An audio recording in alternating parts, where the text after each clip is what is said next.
दिल्ली सफाई कर्मचारी आयोग है। जैसे कि नाम से ही ज़ाहिर होता है कि कर्मचारी आयोग, सफाई कर्मचारी आयोग। यानी दिल्ली में जितने भी सफाई कर्मचारी हैं, चाहे वो एमसीडी में कार्यरत हों, चाहे वो एनडीएमसी में हों, चाहे किसी प्राइवेट सेक्टर में हो, मदर डेयरी में काम करता हो, चाहे बेशक वो पुलिस स्टेशन में काम करता हो और यहाँ तक चाहे वो बेशक वो पार्लियामेंट में काम करता हो। उसके अधिकार लाने के लिए ये हमारा ये बना हुआ है। इसमें होता क्या है कि कॉर्पोरेशन काम तो करती है लेकिन लेट सवेर काम होते हैं। राजनीति ज़रूर है इसके अंदर। जो भी पार्टी होती है तो जो दूसरी अपोज़िट पार्टी होती है वो नहीं चाहती कि इनका नाम हो जाए इसमें। तो ये सारा कुछ लगा रहता है। लेकिन हमारा जो दायित्व है, हमारा जो फ़र्ज़ है इसके अंदर, हम लगातार आज बहुत बड़ी हियरिंग हुई है।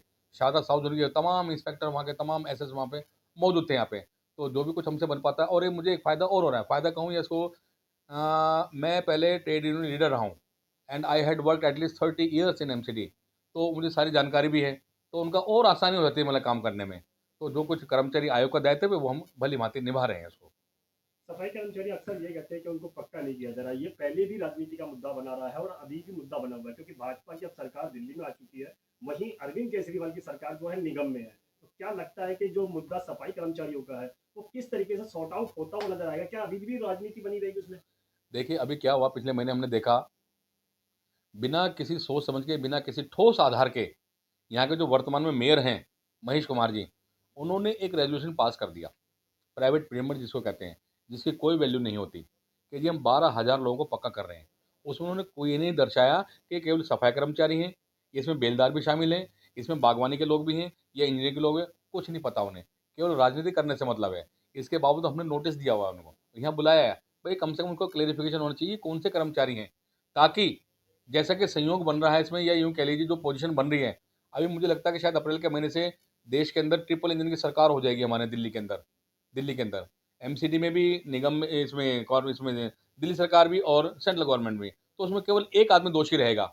अभी नहीं लग रहा है कि कम से कम ये कहने लायक रह जाएँगे, कि यार हम तो 12 लोगों को पक्का करके आए थे वहाँ से, ये लोग नहीं पक्का कर रहे हैं यहाँ पे। तो केवल और केवल इन्होंने लोगों को गुमराह करने के लिए ये सारा का सारा काम किया। जबकि पक्का करने के लिए पहले फंड की व्यवस्था होती है, बाकायदा उसकी मद संख्या लिखी जाती है, कितने कर्मचारी लगभग पक्के होंगे, कितना असर पड़ेगा उसमें बजट का, ये सारी चीज़ें होती हैं। तो विदाउट एनी राइम एंड जो मर्ज़ी कर दिया उन्होंने। ये सारी राजनीति चलती रहती है, आपने ठीक कहा।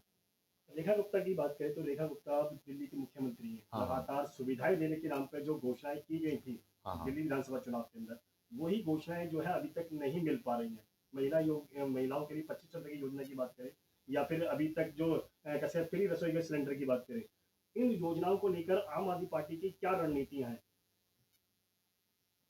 देखिए, जहाँ तक मैं सोच रहा हूँ, वैसे तो पॉलिटिकल क्वेश्चन है, मेरे तो कोई संबंध नहीं आता, लेकिन मैं जहाँ तक बता रहा हूँ, इसमें अगर रेखा गुप्ता जी ने घोषणा की है या माननीय प्रधानमंत्री ने घोषणा की है, तो ऐसे थोड़े एक दिन थोड़ी सरसों पे हथेली में जम जाती है सरसों, ऐसा नहीं होता ये।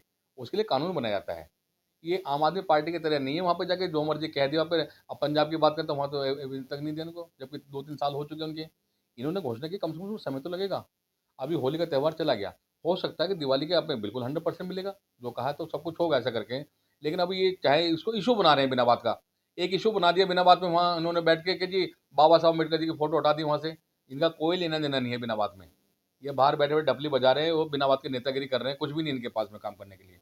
बस इन्हें मुद्दा मिल गया कि हाँ जी, सिलेंडर क्यों नहीं मिल पा रहा या इसमें ये क्यों नहीं मिल पा रहा, बेकार की बातें, सब काम होंगे धीरे-धीरे, अच्छा होगा मतलब बढ़िया। एमसीडी के सफाई कर्मचारियों को लिए क्या कहना है सर, जो यहाँ पे आके आपके पास गुहार लगाते हैं लोग और नौकरी के लिए मांग करते हैं आप? देखिए, मैं तो आज भी, क्योंकि मैं स्वयं सफाई कर्मी रहा हूँ और मुझे उनकी पीड़ा को बहुत अच्छी तरीके से मुझे पता है, कि सफाई कर्मी 25 साल से पक्का नहीं हो पा रहा, वो कैसे उसका घर-बार चल रहा होगा। लेकिन उनके लिए बढ़िया से बढ़िया जो कुछ काम हो सकता है वो हम करते हैं। कल भी हमारी एनडीएम से मीटिंग थी, तो वहाँ के कर्मचारियों के लिए भी और एमसीडी के जो कर्मचारी हैं, 20-20 साल से पक्के नहीं हो पा रहे, उनके लिए भरसक प्रयास चल रहा है। अभी मुझे लगता है इसी हफ्ते के अंदर एक बहुत ही उच्च स्तरीय बैठक होने वाली है।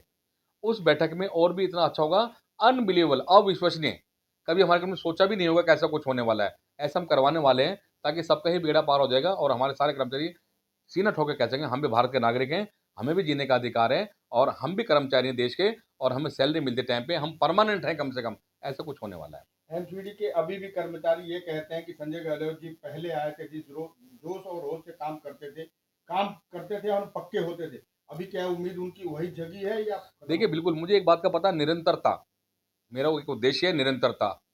तो निरंतरता लगी रहती है। चाहे कुछ भी हो, मैं रोज़ाना कहीं न कहीं इसी काम में लगा रहता हूँ, मेरा उद्देश्य यही है। मुझे तो ऐसा लगता है कि भगवान ने शायद हमें पैदा ही इसलिए किया है, आपकी सेवा करने के लिए, हमारे कर्मचारियों की सेवा करने के लिए, तो उस उद्देश्य के साथ लगे हैं। जल्दी सबको रिजल्ट मिलेगा और हमारे सारे लोग परमानेंट होकर आएंगे, सबके घर में एनजीटी चूल्हा जलेगा। कर्मचारियों के लिए क्या संदेश है आप?